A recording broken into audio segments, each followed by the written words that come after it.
สุภาษิตกำข้าวกำบะเก่าล้านนาภูมิพญาคนเมืองวันนี้เสนอกำว่าฟังกำหมาเข้าเสียงเป็นกล่องฟังกำละอ่อนคนใหญ่จังพิษกันก่อนสุนัขขาเลี้ยงหม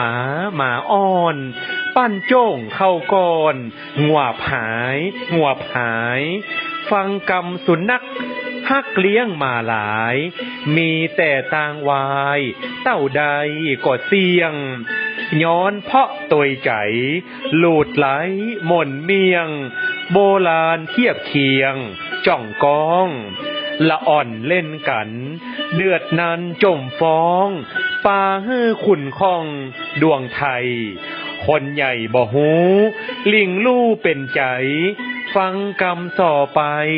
ติดตามลามถ้อยเลยลวดพิษกันเพราะฟังอ่อนน้อยกายเป็นหอยขุ่นจ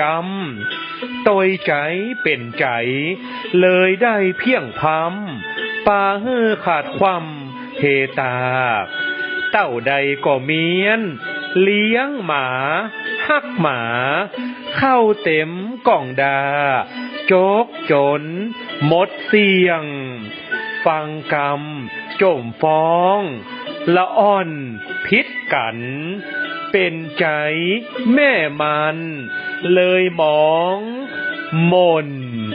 เมียง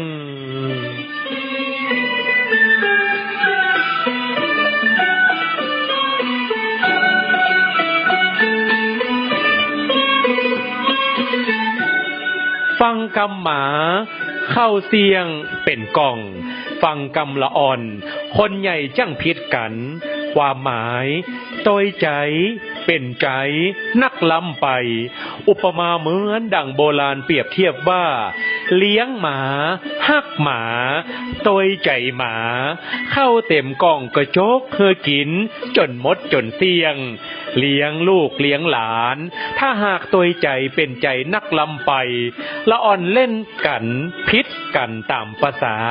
มาจมมาฟ้องก็จังปาเฮือคนใหญ่คุณข้องมองใจกันได้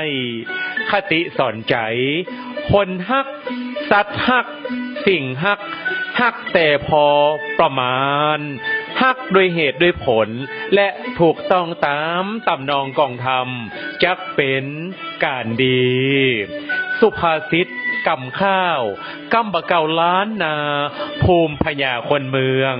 นำเสนอโดยเครือข่ายเพชรราชภัฏเพชรล้านนามหาวิทยาลัยราชภัฏเชียงใหม่ร่วมกับสถานีวิทยุกระจายเสียงแห่งประเทศไทยจังหวัดละปูน